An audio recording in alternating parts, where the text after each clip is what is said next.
سلام دوستان عزیز، خوش آمدید به کانال آینده روشن. امروز ما با شما شروع میکنیم آموزش گراماتیکای زبان روسی را. دوستان عزیز، امروز ما در این ویدیو به شما توضیح خواهیم داد که چی خیلی ما باید بفهمیم که یک کلمه آن، انا یا اینکه انا می باشد. یعنی جنسیت کلمه ما مردانه، زنانه یا اینکه میانه می باشد. ما در زبان تاجیکی در کلمه های خود جنسیت نداریم. از این خاطر برای ما همیشه شناخت جنسیت کلمه های روسی دشوار می باشد. با ما همراه باشید تا از نوع شناخت جنسیت کلمه ها با آسانترین شکل با خبر شوید. Род имен существительных. Мужской род он мой, женский род она моя, средний род оно моё. جنسیت اسمها. دوستان عزیز، جنسیت اسمها به سه دسته تقسیم می شوند.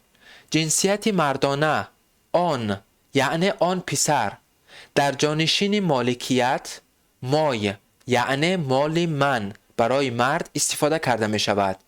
جنسیت زنانه انا یعنی آن دختر، در جانشین مالکیت مایا یعنی مال من برای زن. جنسیت میانه انا یعنی آن چیز، در جانشین مالکیت مایا یعنی مال من برای اشیا استفاده کرده می شود. Определение. Чтобы определить род существительного, нужно подставить слово «мой» на мужской род, «моя» на женский род, «моё» на средний род. تعریف. به خاطر که جنسیت اسمها را مشخص کنیم لازم است که کلمه مای در جنسیت مردانه، مایا در جنسیت زنانه، مایا در جنسیت میانه گذاشته شود. Например, مثال ها برای جنسیت مردانه: мой дом, мой урок, мой приятель, мой рисунок, мой ученый, мой попугай. Это существительные мужского рода. خانه من، درس من، دوست من، رسم من، دانشمند من، پاپوگای من، اینها اسمهای مردانه می باشند.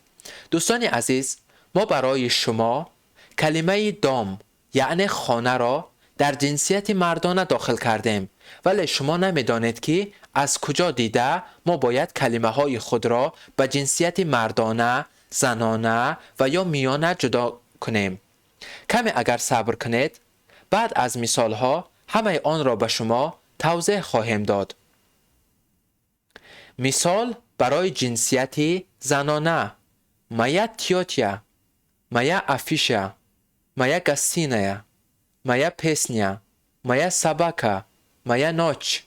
Это существительные женского рода. خاله من، اعلاننامه من، مهمانخانه من، آهنگ من، سگ من، شب من، اینها اسمهای زنانه می باشند. مثال ها برای جنسیت میانه: моё небо, моё слово, моё поле, моё время, моё имя, моё окно. Это существительные среднего рода. آسمان من، سخن من، کشتزار من، وقت من، نام من، تیرزه من، اینها اسمهای میانه می باشند. Важно, یعنی مهم. У некоторых существительных род можно определить по назначению слова. Так, одни называют людей и животных мужского пола, другие – женского. Например, отец, дедушка, брат, лев, петух – существительные мужского рода. Мама, бабушка, сестра, львица, курица – существительные женского рода.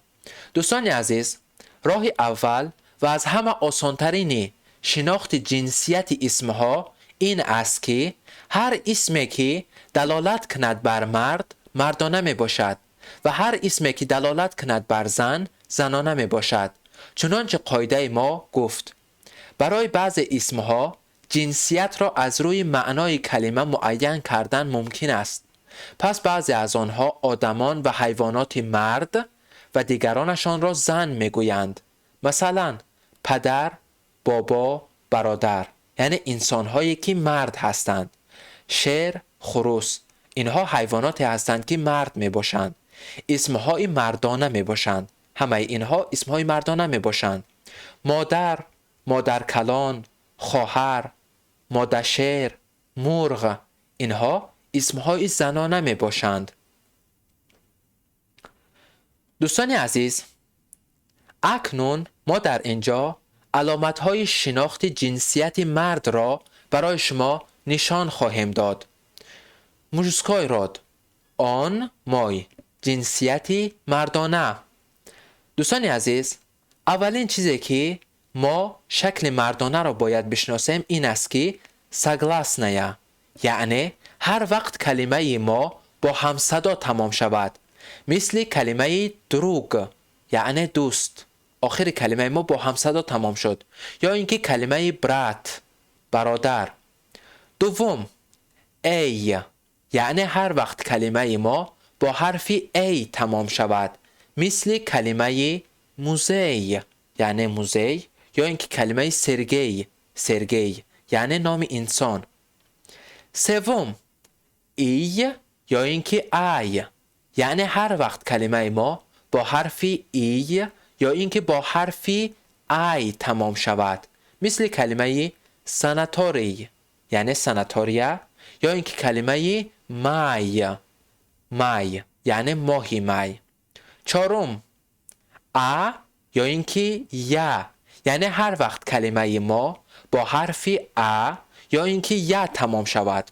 دوستان عزیز، چنانچه شما میبینید ما حرف و یا را در درون ستارچه برای شما نوشته ایم، به خاطر که و یا اساساً برای جنسیت زنانه می باشد. در جنسیت مردانه ما فقط در حالت این اسمها را داخل می کنیم که اسم ما دلالت کند بر مرد، مثل کلمه موشینا یعنی مرد، پاپا پدر، دیدوشکا بابا، دیادیا تقایی یا اینکه امکی، ساشا یعنی نامی مردانه، هر نامی مردانه که آخر با آنها با یا اینکه با یا تمام شوند آنها در مردانه داخل می شوند. پنجم میخکیزنک، یعنی کلمه هایی که با میخکیزنک و اساساً با میخکیزنک کی همچون تل، بر، یون تمام شوند، مثل کلمه های اوچیتل معلم، سلاوار لغت، دکابر، ایول ایون.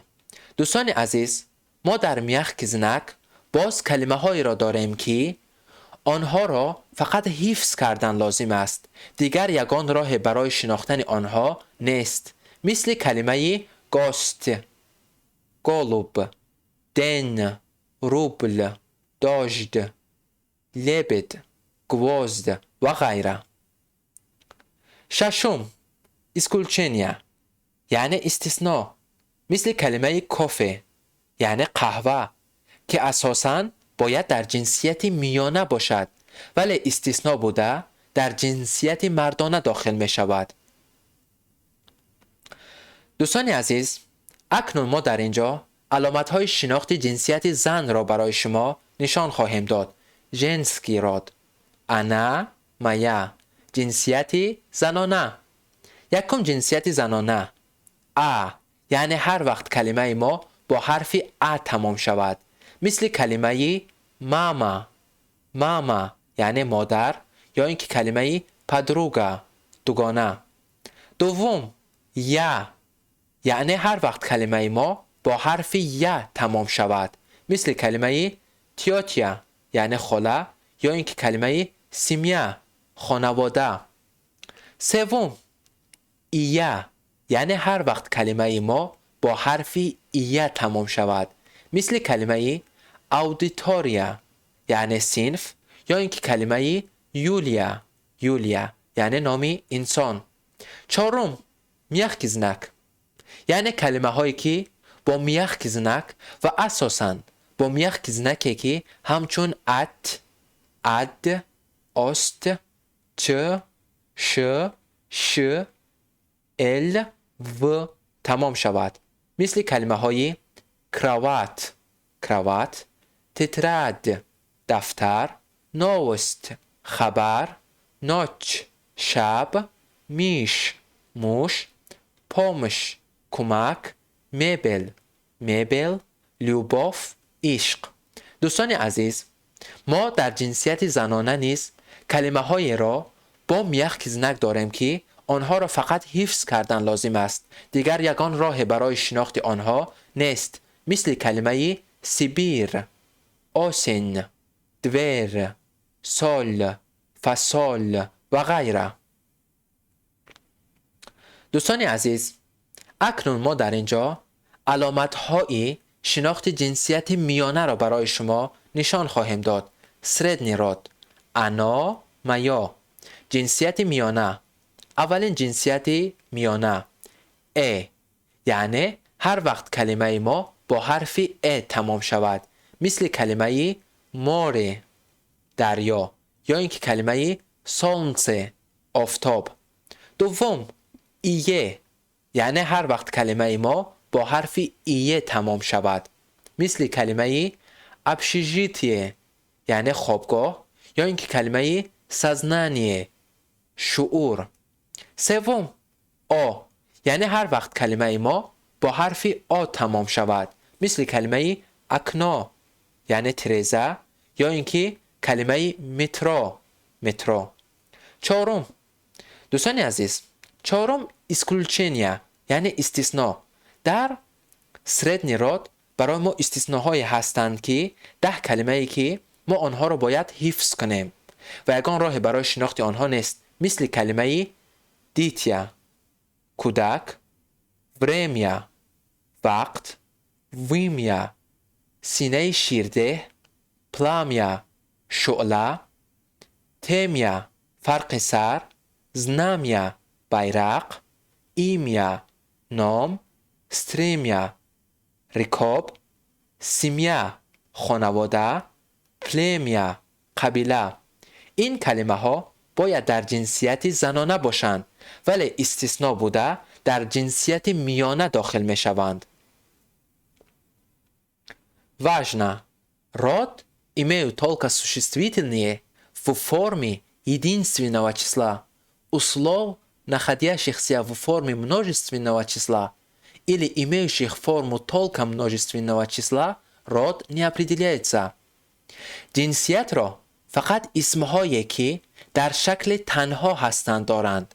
کلمه هایی که در شکل جمع آمده اند یا اینکه فقط شکل جمع دارند به جنسیت جدا کرده نمی شوند.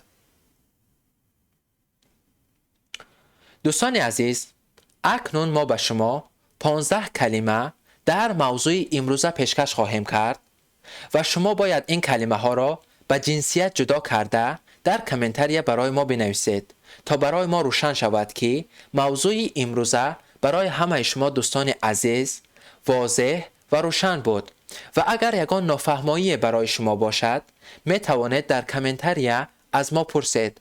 ما حتما به همه سوالای شما تا حدی که می دانیم جواب خواهیم داد. کلمه اول لیتسو، لینیا، کریسلا، وینیک، яблоко، земля، метро، герой، солнце، звезда، костюм، рыба، глаз، картина، хлеб. و یک خواهش دیگر دوستان عزیز، ما را از فکر خودتان درباره این درس با خبر کنید تا که ما بدانیم درس هایی که برای شما پیشکش میکنیم برای شما فایده آور هست یا نه. Спасибо за просмотр. از تماشا کردن شما منت داریم. برای که از درس های بعدی ما با خبر شوید، به کانال ما ابونه شوید و زنگولچه را زیر کنید. تا دیدار.